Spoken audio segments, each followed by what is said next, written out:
Season 4 of Notebook on Cities and Culture is brought to you by Daniel Murphy, Polar Inertia, a journal of nomadic and popular culture, online at polarinertia.com, and by Press Up, friendly web consultants who listen to your goals and provide solutions that make sense, online at pressupinc.com.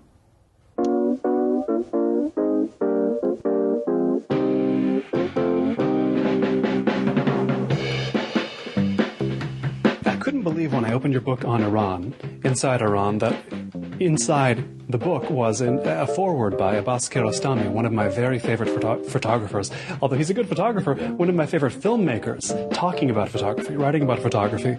And he talked about, shockingly, a rule that I have thought about to myself whenever I do need to take a picture.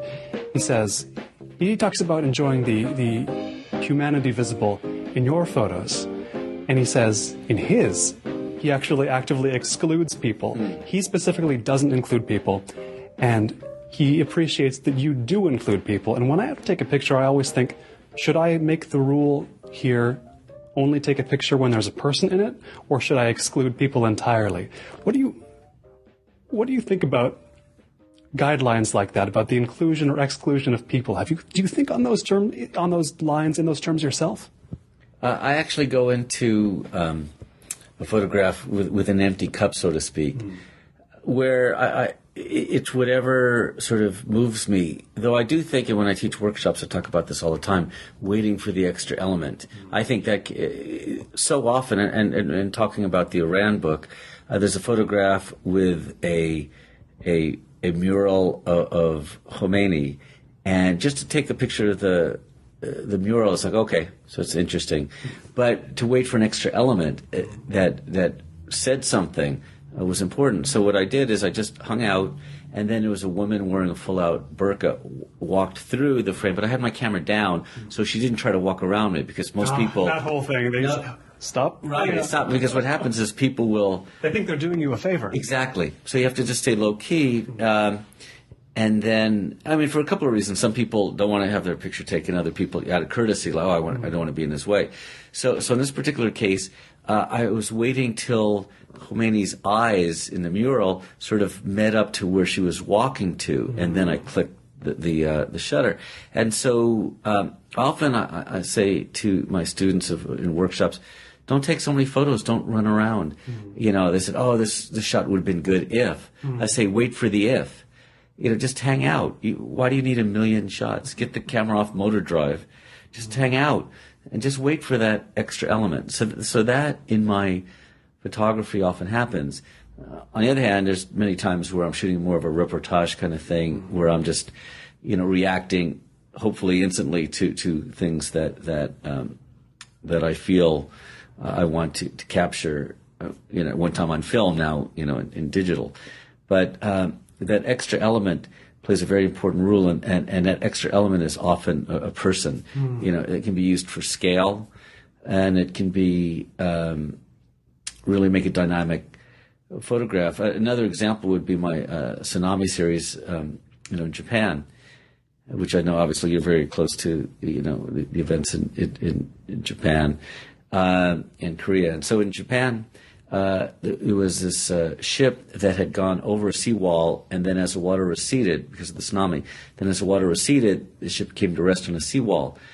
So if I just took a picture of that, not necessarily so what, but on the other hand, it's like, okay, there's a ship there, but you don't have a sense of scale. And so I just hung out there and waited for anybody to come through. So I actually shot a couple of different frames. The frame that really worked was a guy in a suit and tie, or a jacket and tie, with a mask on, who walked through. And I climbed up on a pile of rubble to get a better angle. So I had my composition already, but I kept the camera down once again, because though there was so much rubble, he would have had a hard time walking anywhere but exactly where he was walking.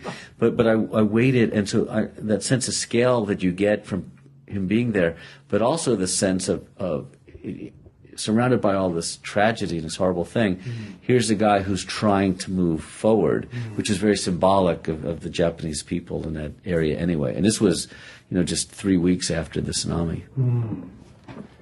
And we're here fully in the present moment on Notebook on Cities and Culture, by the way. I'm Colin Marshall. We're sitting down in the Miracle Mile district of Los Angeles. I'm speaking with award-winning photographer of the world, Mark Edward Harris, whose work you'll have seen everywhere.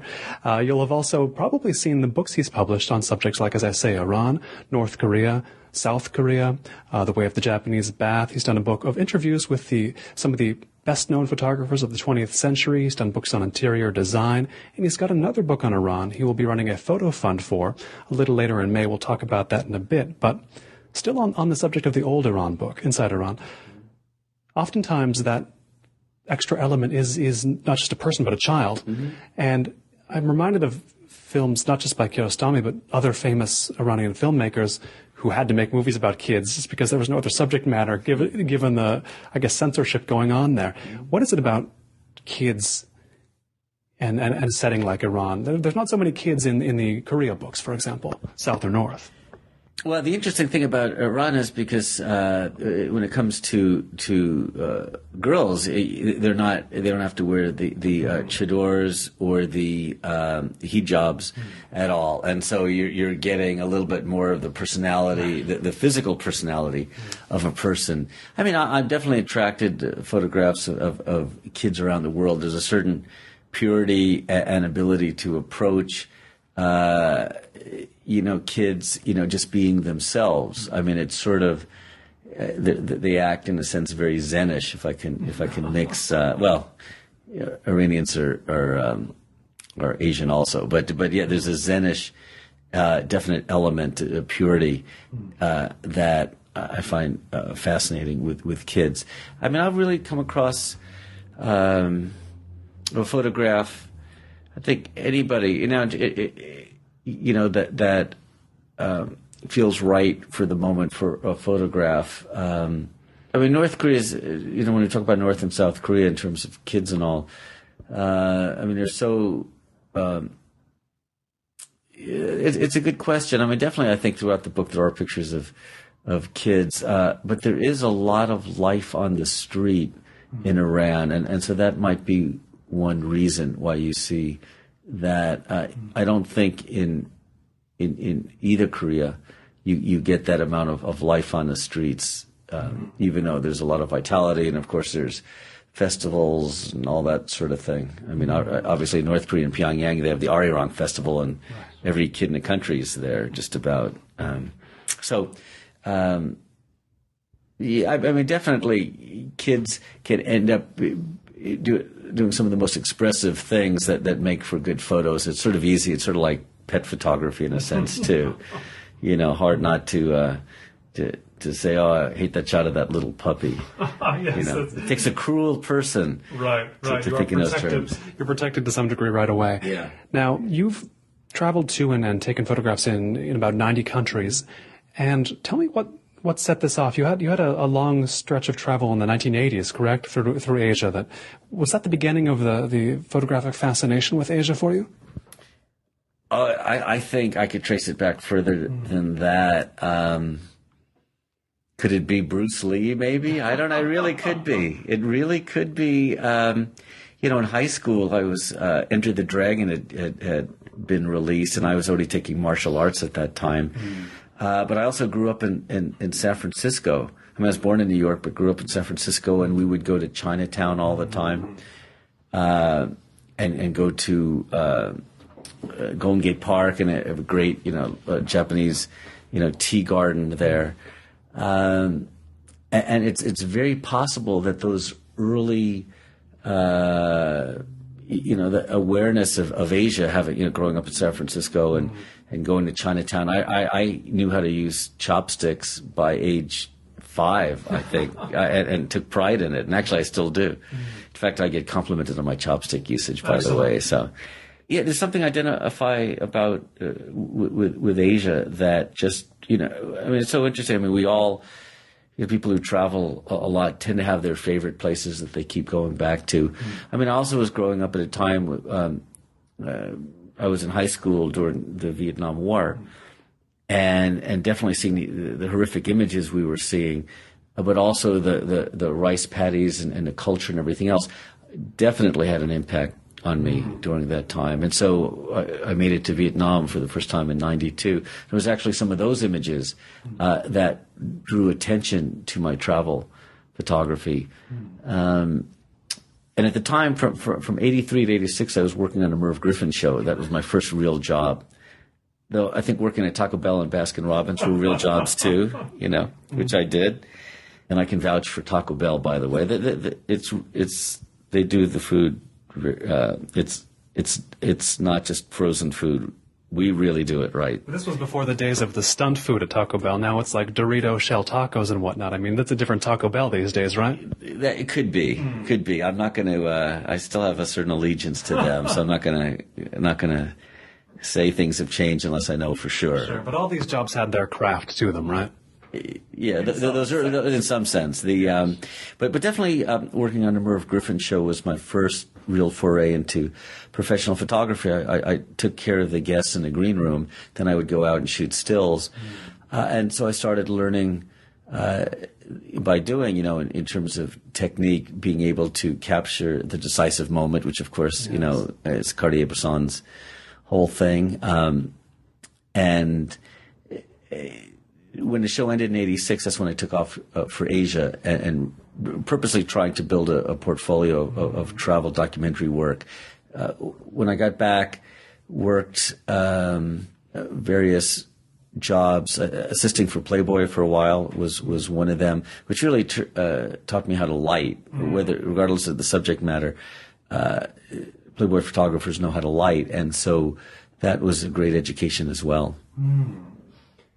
As soon as you knew the Merv Griffin Show was ending, then were you just saying to yourself, okay, I'm going to Asia? Was the trip starting to get planned right at that moment you knew this would come to an end? It was actually, I was in New York on a hiatus because we don't have vacations, in Hollywood, so we have hiatuses, or hiati, I'm not sure how you say it. Tough plural. That's a tough one. But, and it was actually my cousin, 15-year-old cousin, who had watched on Entertainment Tonight because I was going to fly down to Florida and visit them. She goes, how's it feel to be without a job? I said, what are you talking about? She says, I heard the Merv Griffin Show's ending. I didn't know about it, so that's how I found out. Yes. So when I called up a friend of mine, I said, is this true? Are we going off air? And he says, yeah, we'll come back for a couple of shows, and then that's it. So that's when it started. And I had been wanting to get to Asia and really do a serious trip for a while. But it was such a great show. The Merv Griffin Show was such a great show. Merv was a great guy to work with. It was just too hard to leave. Even though I'd been feeling for a while, I needed to it was time to move on. Right. And so yeah, definitely the catalyst was the show ending. And then for 4.5 months, I went around Europe and came back with my first working portfolio in a travel world. But ironically, even though I had sort of had my eye on National Geographic sort of things, I gravitated toward black and white photography, which sent me in a different direction. Now, this 4-month trip, where exactly were you? We started off in the South Pacific, so we went to, boy, it's been a while. I haven't thought about that trip for a while. But let's see, where did we go? Cook Islands, then down to all the way through New Zealand from the top to bottom, in other words, North and South Islands, and across Australia, including climbing Ayers Rock or Mount Uluru, which you can't do anymore, from what I understand, and then up through across Indonesia, Malaysia, then over to Hong Kong, and then the Philippines. And that was right when the whole thing with the Kino and all the trouble there and people power was going on. So I actually flew over. I didn't tell my family at all because my folks were worried. Of course, my mom gets worried even when I go to Ralph's to get something. Sure. But if I had said I was going to the Philippines when things were still going on there with the revolution, they would have been too thrilled. So I just got on a Cathay Pacific and flew on my own. And that was fascinating, too. And then from there back to Hong Kong, then on to Japan. And, travel editors will always tell you a destination is, as you know very well, a destination is not a story. So you just can't say, I'm going to do a story in Vietnam. I'm going to do a story on this. But it at least gave me a body of work that got noticed. In fact, the Vietnam work was selected by a couple of magazines to have features done on, and so that was a good basis for me to then get assignments and really start working in travel documentary work. So was that trip the first time for you in Asia at all? That was, 1986 was my first trip to Asia, and it was just an incredible experience. Oh, we went to Fiji as well. Actually, Fiji was one of the first stops. And would have my film processed along the way. That's a consideration I didn't even think about, doing the processing of the film as you go. You couldn't just process it all at the end. You were getting it processed wherever you could as you went. Well, it's interesting. There's actually a street photographer I know, Eric Kim, and he purposely loves to, and he's back to film, which is very interesting. Or actually, he's very retro. He wasn't around when film was really the only way to shoot. But, there's a lot of photographers now who purposely want to shoot film, and he likes the delayed gratification of that. And so he'll purposely hold on to film like 6-7 months. And so he says that makes him a better editor, which is very interesting because then you get away from the stories that people told, doesn't even remember necessarily half the people he photographed, but he'll look at the images and just see it from pure photographic standpoint or a pure aesthetic He'll have detached himself from it a bit. Exactly. Almost like he's looking at someone else's photograph. Exactly, and it's a very interesting approach. But I would process along the way, maybe because I was going through so many X-ray machines. It was once the film's processed, and it's not going to be an issue. Could have been out of curiosity as well. But, one of my strongest images that happened later on, 1997, were these kids playing in Madro in the Marshall Islands, and they were flipping. Right. There's on the cover of the Wanderlust book, Exactly. And so that shot I didn't see for about 3.5 weeks till I got back to the States. In fact, I went from there through the South Pacific and then on to Micronesia and then on to Korea. And that was my first time in 97 in Korea. But I didn't see that film till I got back, and there really is something very exciting about going to the lab and seeing your film, seeing the results of your photographic efforts, weeks later. There really is something thrilling about that, and I've never lost that feeling of magic for photography. First time when I was taking classes at Cal State Northridge, learning how to process and print film, the first time I saw an image come up in the developer, that magic. Such a thrill, and that feeling has never left me. Do you always know when your images are good, or do other people have to tell you sometimes that one's good? And you didn't see it yourself. On occasion, I will have. Back in the film days, when I would have my printer occasionally say to me, he says, take a look at this shot on your proof sheet. I like this shot. Maybe we should print this. I've been fortunate to have. One of the things that I do is interview so many photographers around the world, and I've been exposed to so much amazing photography that it probably has given me a really good discipline for what works and doesn't work in a photograph. And so I think I'm a very good editor of my own work. But I always, especially when doing books, I solicit feedback because maybe there's something that I'm seeing that is just not getting across to people, and sometimes I have to say, okay, maybe this really isn't working, or maybe this is a good shot on its own, but it doesn't flow with the rest of it. So, when I'm working with designers, I will get their input, and that helps a lot. It does help to have an extra set of eyes, or at least one extra set, maybe more. It's something you don't necessarily get with digital photography because nobody's telling you we should maybe print this one because it's all up to you. Yeah. When did digital photography become viable for someone like you? Because of course for the consumer, it's been around a long time. They were okay with crappy digital cameras. Yeah. Let's just put it that way. When did digital cameras become acceptable? It took me a while. I remember when digital first came in, and my buddy Rob Shepard, who was editor, outdoor photographer, said to me, this is where the future, this is what you're going to do. You should really look into this. I said, no way. I will never shoot digital. It's not going to happen. It didn't seem like it was ever going to get where you needed it to be at that time? Yeah, and I loved film. Printing. To have something tangible. But eventually, the hassles of traveling with film and having to use lead bags to put your film started opening me up to, well, maybe it's time. And then there were a couple of cameras early on that really were pretty close to what film looked like. And so my first major assignment was to do something on the Three Gorges Dam in China, on the Yangtze. And I took a Fuji camera that really did a great job, I've got to say. I was very naive going into it, I think. I actually shot TIFFs. And what year was this? That's an excellent question. Or what era was this? I mean, we're talking 90s or 2000s? 2003 or so, something like that. Yeah. Well, I would say for me, because I started off with the Korea work shooting film. First time I was in North Korea, I should say for the North Korea work was started in with film 2005, 2006. By the time I went back, I think in 2007, I was shooting digital. And so now digital, especially in 35 millimeters, surpasses film. I mean, there's no doubt about it. I mean, I would look at scans of film versus raw files of digital.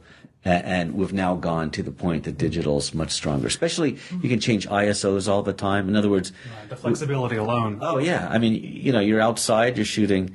I mean, I used to roll film back all the time. I was halfway through a roll and say, "Wait a second, I've got to switch from 400 to 3200, so I'm going to roll this back." I mean, there's a great discipline of shooting film for sure. You focus on, so to speak, on the moment, and you're not constantly just looking at your viewfinder or your LCD, I should say. You really are disciplined. You have to know f-stops. You have to know shutter speeds. You have to have a really good sense. You have to know color temperatures. And now when I teach students, it's something that I really try to push, because now we have a lot of people in photography that have never really worked with film at all, and they just look at the LCD and make the judgments on that. But that really doesn't create great discipline. So I would say, I mean, now I'm using a D3X and an 800E. I've got a D4 for sports when I need fast motor drives. I mean, these are amazing cameras now. But of course, the very important element is the lenses, which, going back to the film days, I always used fixed lenses then. Now I use zooms a lot because I don't want to keep taking the lens off and getting dust in the sensor, because they're dust magnets, literally. And so, but the lenses have also evolved. And so a bit of advice for everybody is always try to go for fast lenses, meaning apertures that can go pretty wide open. So, and non-variable lenses. So, meaning, on my 24 to 70, it's 2.8 at its widest opening all the way through. You can get cheaper lenses, and it starts at 4 and goes to 5, 6 by the time you zoom in. That gives you you don't have the ability to get things out of focus, and I know you're a big, student of film. The great cinematographers really know how to use f-stop to their advantage to get you where they want you to go. And still photographers really have to do the same thing. If you don't pay attention to f-stops, and you just shoot naturally, what you're seeing through the viewfinder, you are seeing a lens always wide open. So if your camera stops down at the depression of the shutter to f11, f16, you have a lot of depth of field. So all of a sudden you have, palm trees growing out of people's heads. You're not bringing the focus to where you want it to be. And people don't think in those terms at all. And the great, DPs and directors, I mean, my favorite, and I bet he's way up on your list, is Stanley Kubrick. Yes, of course. I mean, he had to get that special lens, from NASA to shoot. You probably walked across the street a few times or across the grass a few times to LACMA when they had the Kubrick exhibit. Yeah. Oh, absolutely. Very close to that. Oh, yeah, exactly. No, LACMA, and to see that exhibit, to see the lenses he used. I mean, my favorite movie of all time is Dr. Strangelove. And I really wonder about the Academy Awards when they picked, you know what movie won that year instead? That's putting you on a spot. Maybe I should. I feel like it's a factoid I've heard, and I just think, what? But what did win that year? My Fair Lady. Really? And Rex Harrison. I mean, Rex Harrison's great and all that, but how can you compare his acting in that to Peter Sellers? In all those roles. In all the roles, and I mean, that's outrageous. That's outrageous. And Dr. Strangelove, for anybody who's remotely interested in film or trying to be a filmmaker, I think that's mandatory. But if you look at the way Kubrick shot it, and he was a still photographer first. He shot for Look magazine, in the late 1940s. That exhibit was the first time many of us saw those photos. He took it for Look magazine. That's right. That's correct. But I mean, that's, you could see how he had a very mature eye for that, and then he decided, to use it in a cinema world. But obviously, his training in still photography, definitely played into his later role. But there's one scene that's a 16 millimeter. It looks like a 16 millimeter Aeroflex or Bolex kind of approach when they're storming the base. Yes. I don't know if you remember that. And I've seen the movie about 9 times, all theatrically. So. Oh, really? Yes. Theatrical? Oh, you got to invite me next time. I want to see it on a big screen. Sometimes they play them at LACMA periodically, but I mean, this is Los Angeles. You'll see it sooner or later. But yes, I'll tell you. Yeah, I've seen it so many times, but never on a big screen. That's interesting. Oh, actually, I take that back. I did see it one time on a big screen. Okay. I do take that back. I did see it one time on Beverly Boulevard many years ago. But there's that one scene where they're approaching the base, and he didn't do this over camera shake kind of thing. He did it. He directed the scene, and so it was very real. Like here's an Aeroflex or Bolex. I really should find out which camera was used for that. Shoot it as if you're covering war. And when the machine gun was going off, the camera was sort of vibrating a little bit. So I think that awareness for me, the craftsmanship of things, might play into my eye as well. I really respect the masters, whether it's a still or moving image. Whatever gear you've taken, you mentioned the places that you've gone to, the places one returns to over and over.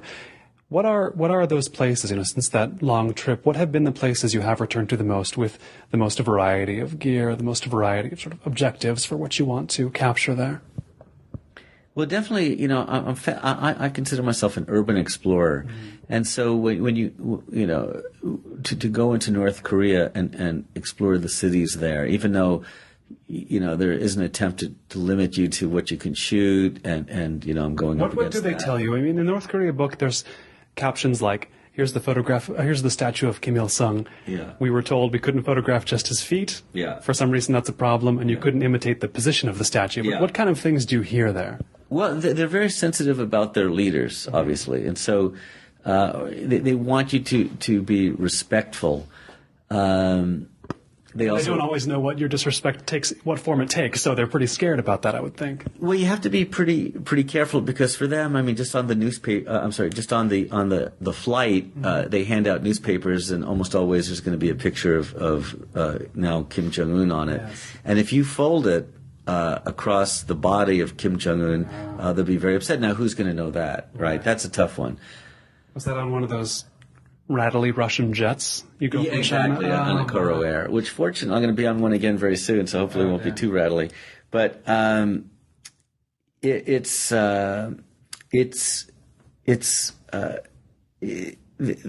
just sensitive to that. They're sensitive to showing poverty. Mm-hmm. And when you're in Pyongyang, they really try to guide you to. There's a lot of nice things in Pyongyang. A lot of money is thrown into Pyongyang. Yeah. All the money, seemingly, that in the army. Yeah, but that's why it was so important for me to get out to the East Coast, to get to areas that did not have that, and that's when I felt I was really giving a more accurate picture of daily life in North Korea. And I've traveled, I'm sure, over 1,000 miles at least by now, over these 8 trips around the country. And I have very good friends who are like, oh, yeah, they're just showing you what you want to see, and da-da-da. They just can't fathom the possibility that maybe some people there really believe in the system, that maybe there really is a daily life there. that maybe people there actually have much more of an idea of what the outside world is like than we give them credit for. And those are all things that I've found. Now, of course, there's no freedom of speech there. If somebody says, oh, this government sucks, well, they're going to go off to a gulag. That's the reality. I heard you can think Kim Jong-il was not the best ruler, but you can't think Kim Il-sung was bad in any way. Oh, I don't think people there would even dare. Really? Well, they wouldn't verbalize it. Right. It would just be a mistake to verbalize. You could say, I like Kim Il-sung better than Kim Jong-il, which is by definition true according to them because, Kim Il-sung is the god, right? Yeah. Well, I would say... I wouldn't say anything as a foreigner. I'm saying no. I'm saying them. If I were them, I would be more likely as a foreigner to say it than living there, because the reality is... and the climate really hasn't changed with Kim Jong-un coming in, because we see, with his uncle, being executed and his ex-girlfriend, and so there's very serious things now. So I would say it's better for the people there to not delve into that type of conversation.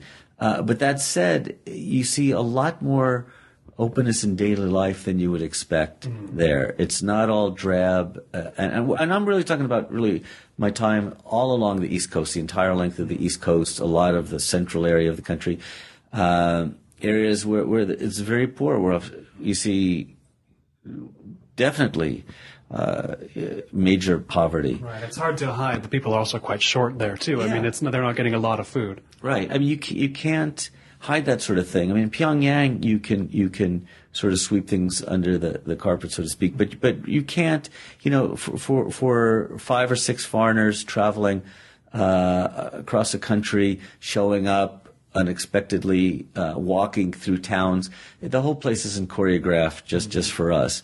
And so we really are seeing real things. And so when I turn my camera to photograph something they don't want, I have to be super quick, because I can be told, oh, you need to erase that, or you need to do that. What didn't they want you to photograph? What seemed like it was going to be a problem if they knew you were taking a shot of it? Poverty. It always centers around that. Poor people, or like an old house or something? They don't care about old houses. They don't care. It's really people that are shabbily dressed, kids that look somewhat emaciated. But I was able to shoot that too. I wanted to give as good a balance as I could. I did not photograph in any gulags, just like I haven't. Well, actually, I have shot in a prison here, so I can't say I haven't done that here. But I mean, South Korea didn't do that either. Of course, there's not gulags in South Korea. Right. There's prisons, but that's a different ballgame. Right. So. Do you feel as if you're in the same land in any way at all between North and South Korea? Do you feel like you're among the same people in any sense, or is it just night and day? Obviously, economically, it's night and day, but in other ways. That's a great question. I would say it's sort of like being in mainland China in the 80s when I first went there, and Taiwan, or Hong Kong and, Hong Kong is part of mainland China now, but basically they're the same people in a wider sense, but the years apart have really created a completely different environment. In a sense, it's sort of like in certain ways Northerners and Southerners, along the East Coast. There's differences, but the Northerners in North Korea, obviously. They were doing actually pretty well up until the 70s economically, and then things really changed. Down went the Soviet Union. Of course, their support, and they're hanging on to a thread in terms of having friends. Right. Though interestingly enough, they still pipe in a lot of Russian TV, and so actually a lot of the awareness of the West for North Koreans comes from watching Russian TV, which is surprising they still have that. But nobody said, no, you can't do that. Right. So... legacy broadcasting of... Their idea of the West is just Russia, which is... I mean, if my idea of the West was Russia, I would wonder if the West was really all it was cracked up to be as well, right? Oh, but if you're seeing commercials and things, they're a lot more aware. Obviously underground, I mean, there's a Japanese journalist who has sort of his network of people he gives cameras to that are doing reporting. There was an excellent Frontline that I would recommend people to see that shows some very real, harsh footage, shot by locals that I thought did a very good job. And one of the things they did show was, people smuggling in DVDs because they want to watch soap operas and things. I mean, really, people are the same. I mean, as you've traveled a lot, so around the world, people want the same basic things. Kids, to get a good education, family to be provided for, and you see the same thing there. And so people are not constantly, as far as I can tell, talking about, the latest geopolitical issues. And I don't know if people really buy into the rhetoric there about, last year in 2013 we had, all the threats from Kim Jong-un. Right, the new one. Yeah, but I don't think that's on the minds of most people. They're more concerned about their kids and families and daily life. But there's some very real dangers going on. I mean, obviously, I went to soon after the shelling of the island, off the west coast. I went to Yongpyeong-do and photographed the destruction there, and so that's in my South Korea book. And so I've seen that a Cold War can turn very hot. I'm actually surprised by the people in Seoul that have such a laissez-faire attitude about They don't care at all, do they? They didn't seem to care. And the thing is, that could have easily tipped over to something catastrophic for everybody in the mainland. I mean, 4 people were killed, so obviously it was catastrophic for the people there and their families. But it easily could have tipped over if the South had a stronger response, where the North felt they wanted to up the ante. Things can slip out of hand. I mean, World War I started, with a single bullet, right, with Archduke Ferdinand. Same thing. I mean, we have issues in Ukraine here. Things can happen. We don't know what the end is, and so how do you deal with that? But if you look into the ocean and a maritime demarcation line, it goes way north of the 38th parallel, and so there's a real sensitivity in the North. Not excusing, not saying why they do anything, but if you look on a map, you can say, well, that's interesting. Why does the demarcation line go far up, way above the 38th in the ocean?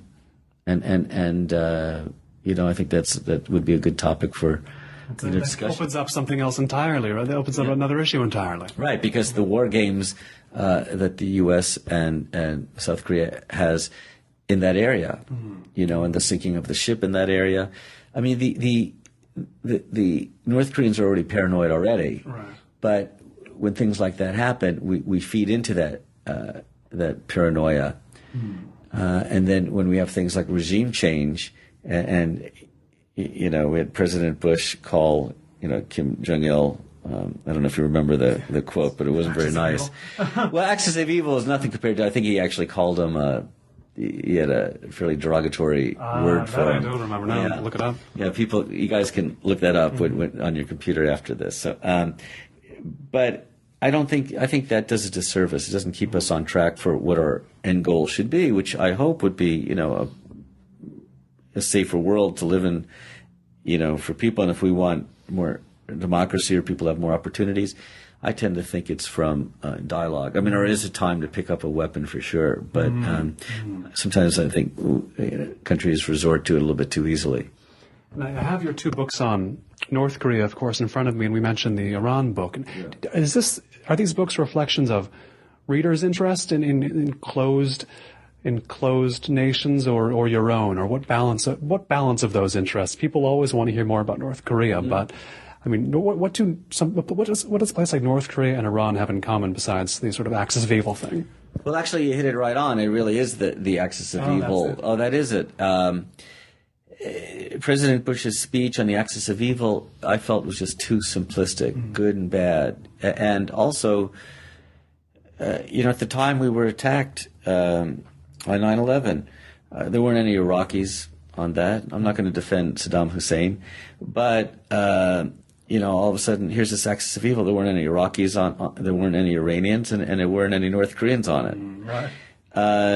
There were plenty of Saudis there, but do we hear a discussion about Saudi Arabia?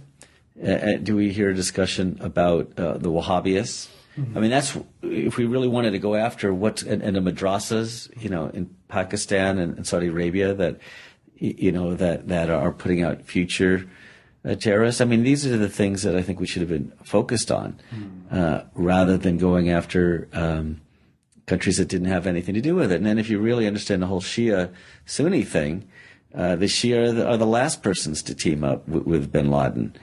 And I think they actually could have been very helpful to us. Now, of course, and I was interviewed by Radio Iran after the book came out, and they actually liked the book, and people here liked the book. So I think I struck a good balance. Yes. Yeah, but it's literally just a look inside. It's nothing more or indeed less than that. Yeah, and that's what I'm trying to show. This is it, and people can make their own decision.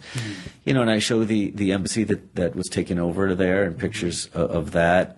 So I don't want to hide from history. In fact, with my background with a master's in history and photography, this is what I want to get across. But I think we have to look at the bigger picture and understand the whys, how things happen.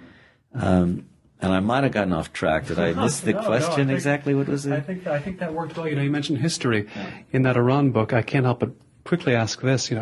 Why do you think of course the women in that country dress a certain way by law, but the men in Iran they look a bit 70s, don't they? Yeah, well, definitely, the 70s. And the women actually underneath, because I traveled with a friend of mine from Denmark, and so she went to the beach where the women were. She said they had the greatest bodies. And, I would have loved to photograph that from a purely photographic sense, of course, right?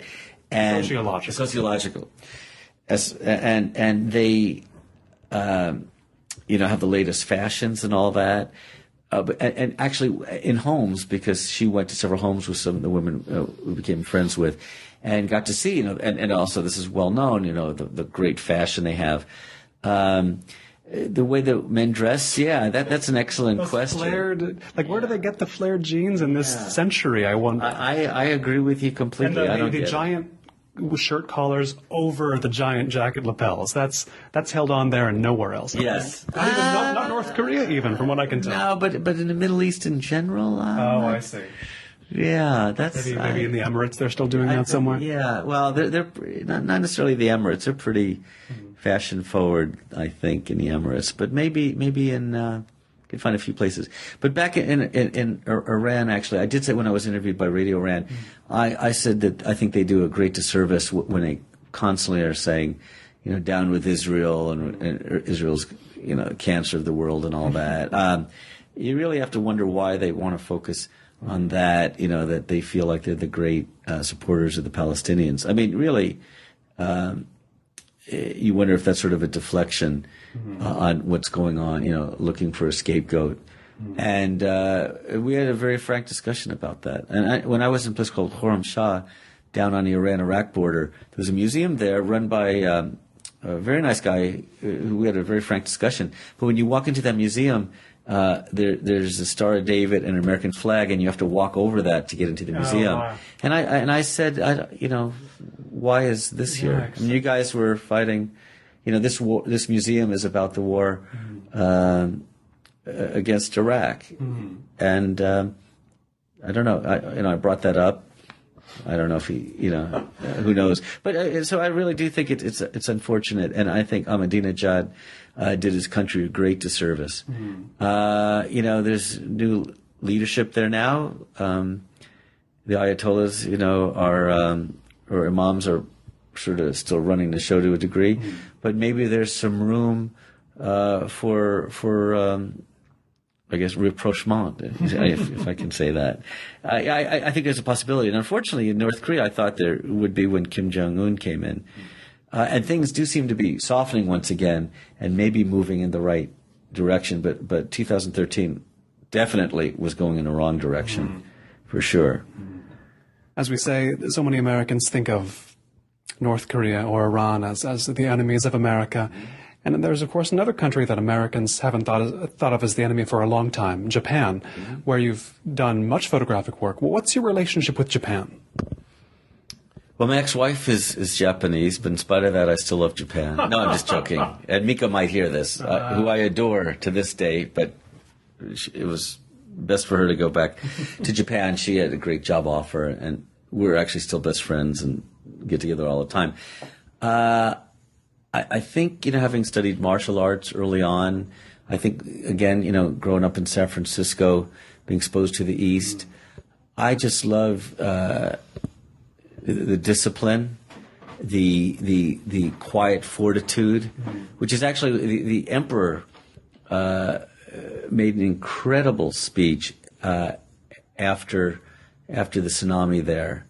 And I think he actually might have used the words that roughly translated as quiet fortitude, and he thanked the people for that. When I went to Tohoku after the tsunami and just, backpacked around and just slept in parking lots, along the way, I was just so impressed by how the people there, dealt with this incredible tragedy. It's just amazing, the inner strength, so impressive.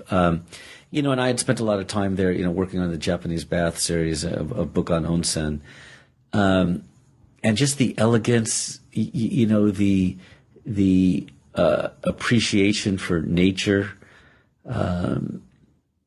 just beautiful. In fact, the latest thing I just did, which I definitely want to give a shout out to my friends at Walk Japan, which is a tour operator that specializes in walking tours in Japan.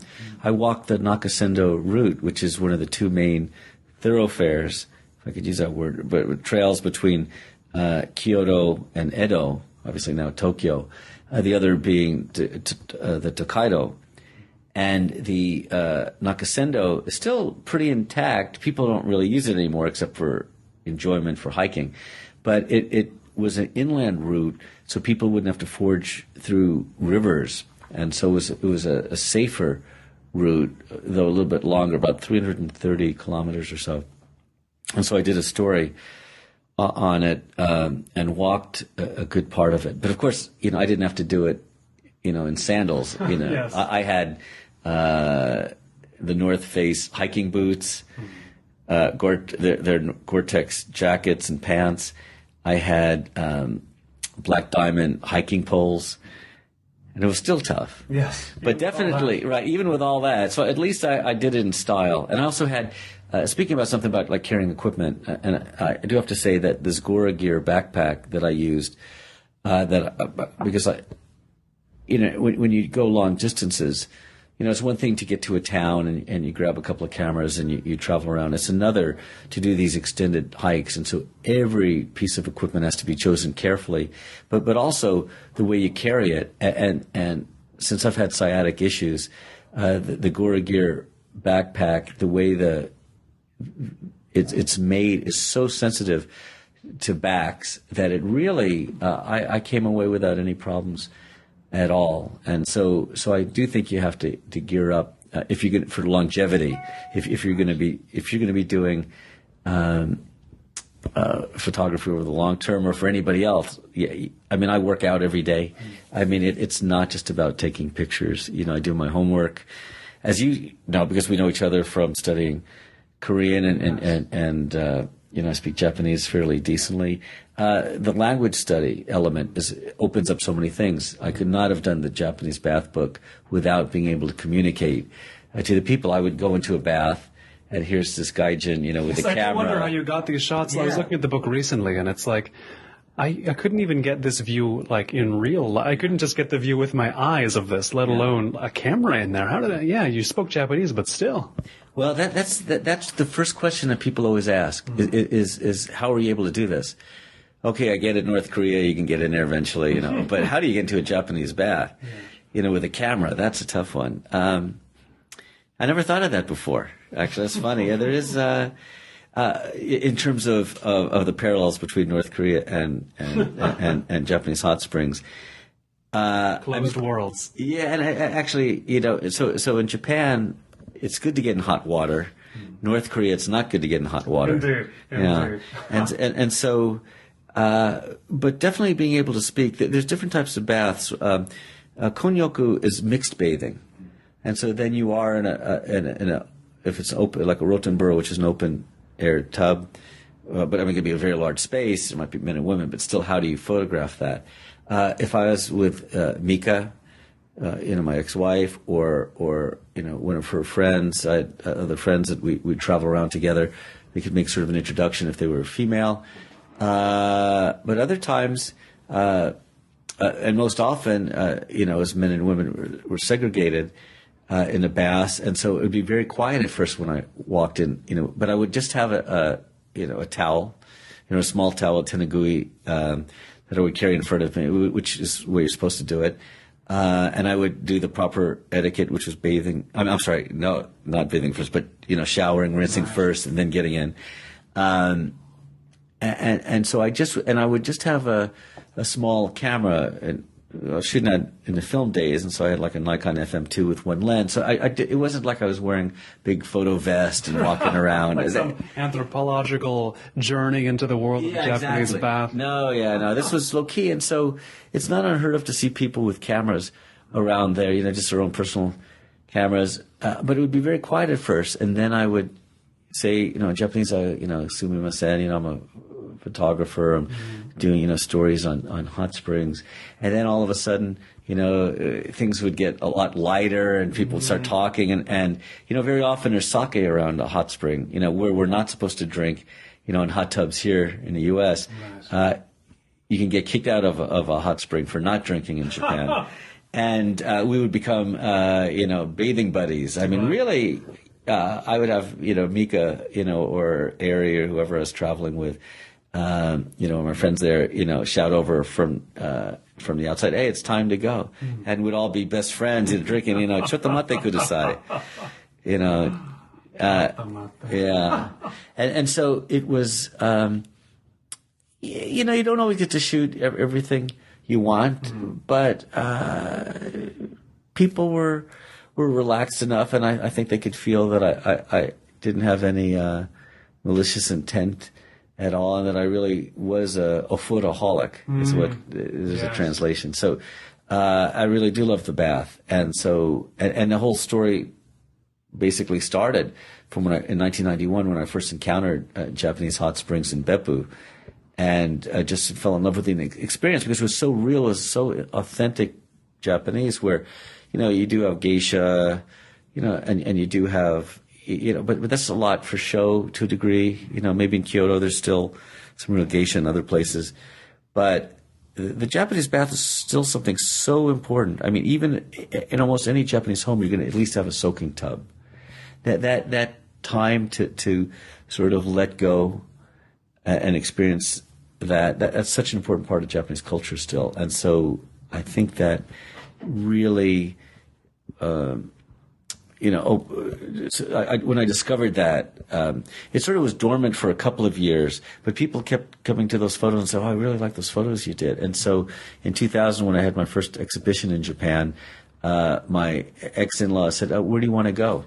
Let's have a little celebration. And I said, oh, let's go to a hot spring, not thinking that I'd end up having to sit with my mother and father-in-law naked in a hot spring. Yes, that's the consideration. Yeah, I hadn't thought of that. Too late before it happened. Yeah, so be careful when you're in Korea. Though actually Korea's a little different. So. It is, and I was thinking of, reading the Japanese bath book, I think of when I go to the Korean spas, and there's many here in Koreatown where I live, just a little bit east of here, and they all have signs, don't even take your cell phone in here, which, first of all, it's kind of a joke. Try to separate a Korean from their cell phone. Then no signs will do that. Yes. But the rules are pretty rigid in that sense. And but it gets me thinking about the connection, where in America, what are the cities that are most Asia connected now? You mentioned growing up in San Francisco, and at that time having that huge Asia connection, especially to China there in San Francisco, and to Japan as well. But it does seem like somewhere along the line, the center of Asia gravity, at least on the west coast of America, shifted here, did it not?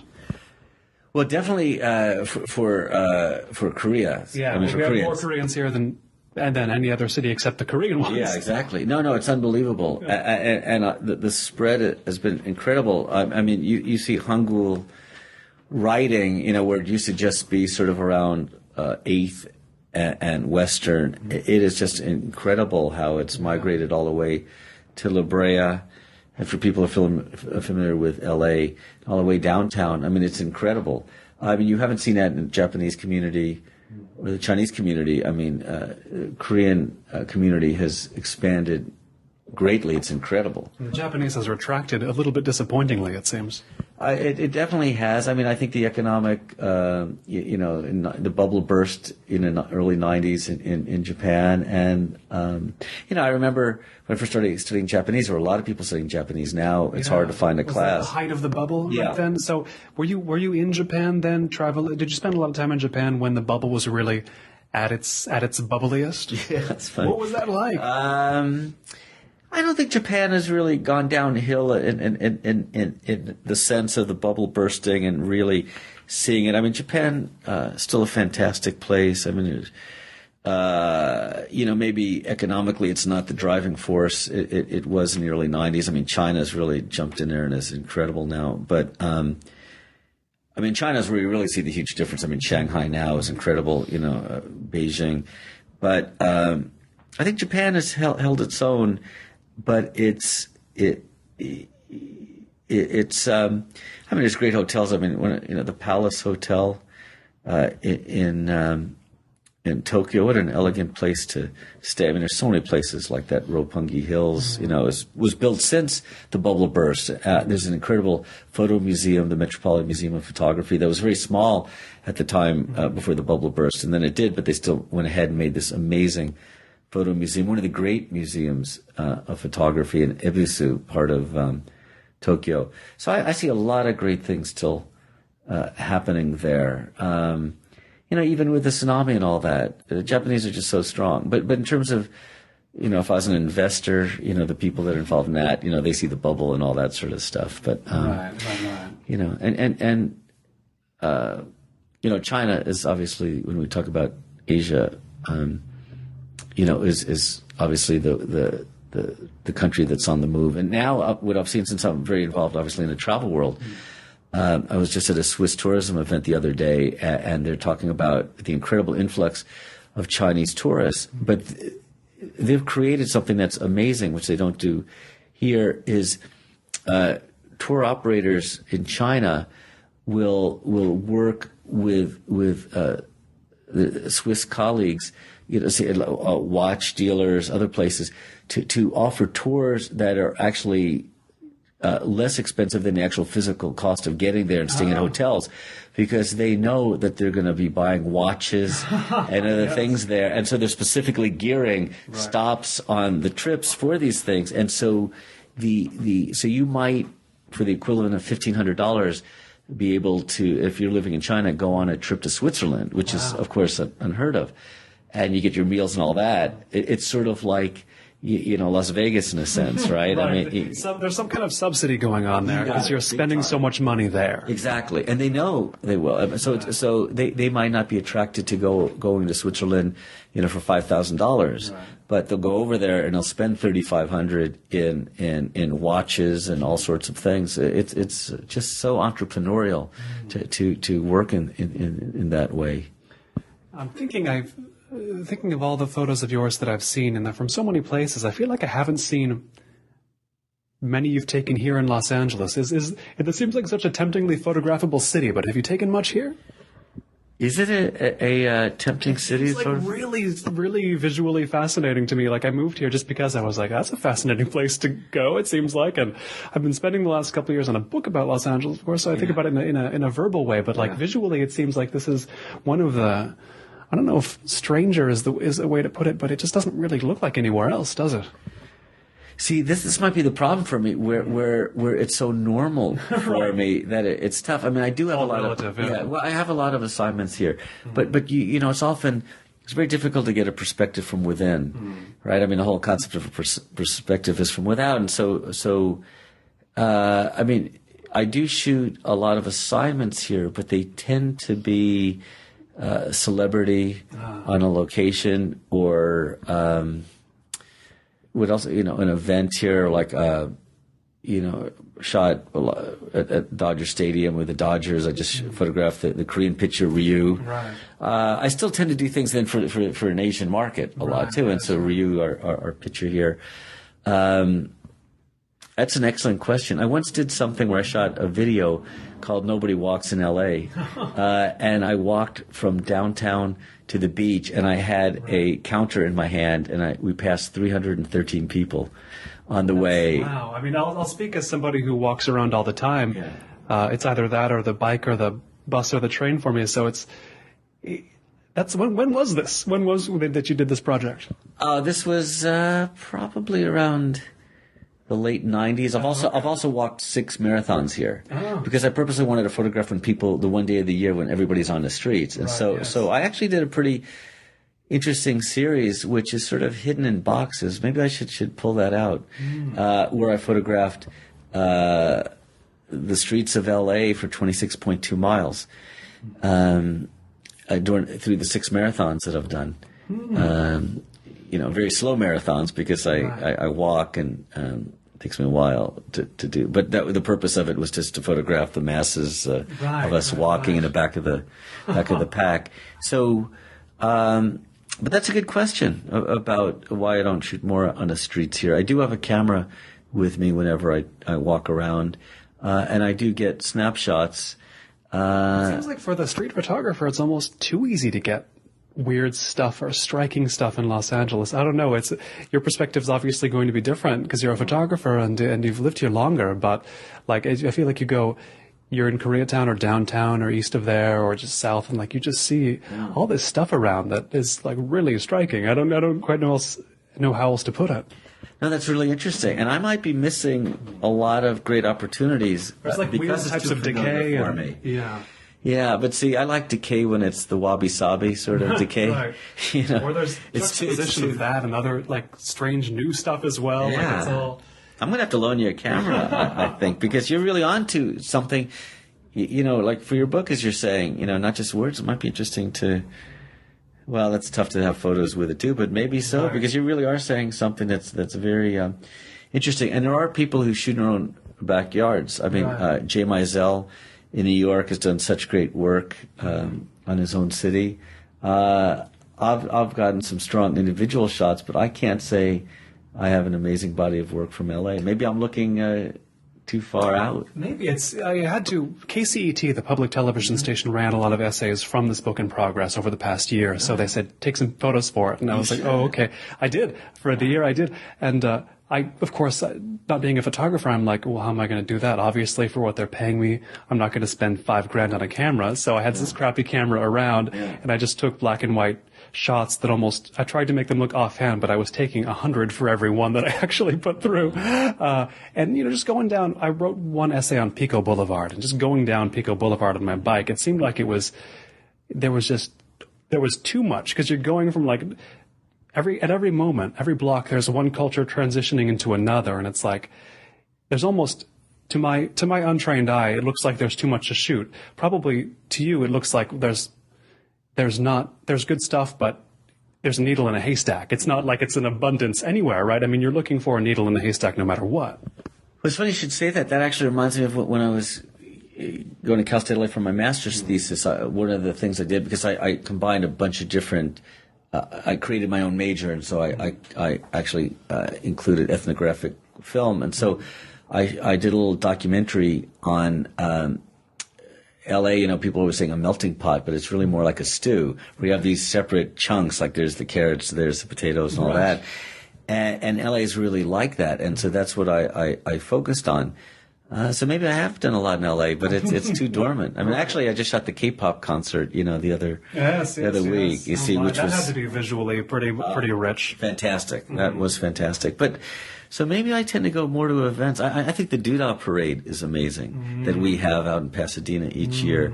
That's visually striking. But this is a good place to be based when you're constantly traveling, it seems like. Exactly. I hope that it's true in my case as well. But if you're going especially to Asia, and in my case, Latin America is also fascinating. This seems to be the place to live in America if you're going to those other places all the time. Yeah. Well, Los Angeles is a fantastic place to get in and out of. And not meaning Los Angeles is just a fantastic place to get out of. It's great to come back here because the weather, is great. But the airport it's easy to get down there and easy to get out. And so obviously for flying to Asia, which I do a lot, or to South America on occasion, or Europe's a bit of a trek. Obviously, from New York, it would be a lot easier, East Coast. Or Canada, whatever. LA really is a great base, and to come back to this, weather is and LA has really improved over the years as well, because even I was born in New York and grew up during my Freudian development years, in San Francisco. By the time we moved here, I was still a little kid. Went to school locally here, but Melrose Avenue at that time, when I went to Fairfax High School, was nothing, and now some people might still say it's nothing. But I mean, there's so many. What you're looking for, I guess. But there's so many great restaurants now. LA is much more. And even Melrose, the visual, like the way that nothing goes together, is to me fascinating visually. Maybe it's also pain in the ass visually. I don't know. Actually, I shot a 16 millimeter film on Melrose too. I really do have a lot of stuff from the ancient days. I should look at. It exists, but I don't think of it. Yeah, I don't think of it. I also did a project years ago called "Fading Signs of the Times" about, in the back of the Fairfax Theater there was a sign saying that the talkies, things that were disappearing, and I photographed that, and I think that tied into my interest in history. And we have LACMA, across the street is fantastic, and the Getty Center, the Getty Villa. One thing after another here has improved. So LA has definitely grown. Disney Hall, I've had the Music Center for a long time. In fact, I teach a master class down there once a year. And now downtown has people. So downtown actually has people living indoors now. Yes, indoor people. Indoor people. We had a lot of people on the streets, and actually way too many still. Which is unfortunate. I was trying to take some shots on Skid Row for those essays I mentioned. It was okay, because there, usually they say the homeless are invisible in mainstream society. Skid Row, the non-homeless are invisible. Yeah. They don't look at you.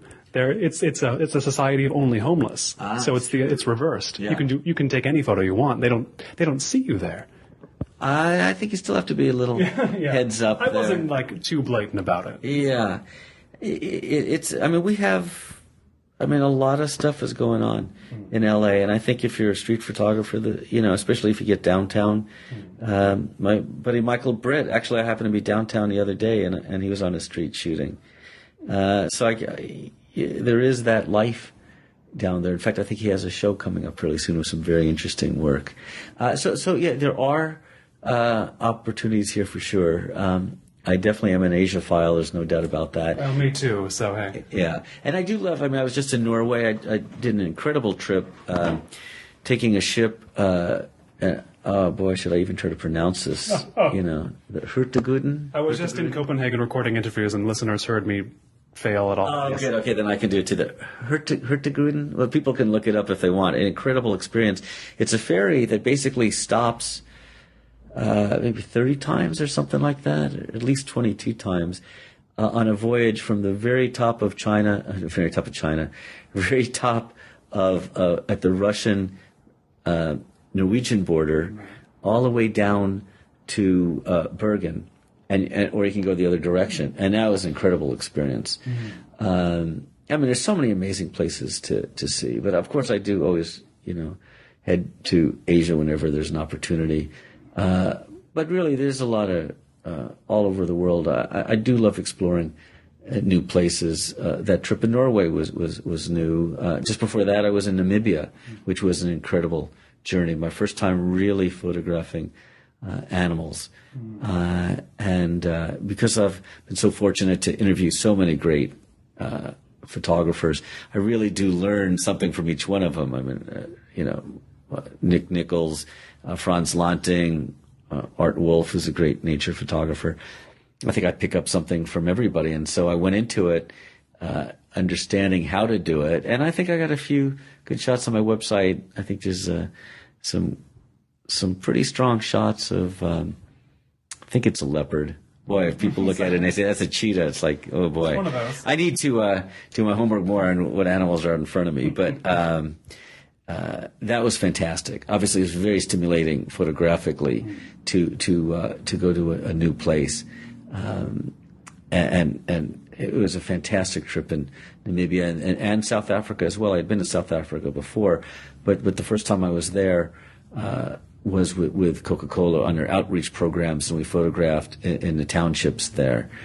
I didn't have a chance at that time, to get out into like Kruger National Park. I didn't have a chance the first time to get to Stellenbosch, the great wine region. And so last year I did get to do those. Took the Blue Train, which was a great experience between Johannesburg or Pretoria and Cape Town. And Cape Town was fantastic. So there were a lot of things I got to do this last time. And so visually to experience that with a camera was incredible.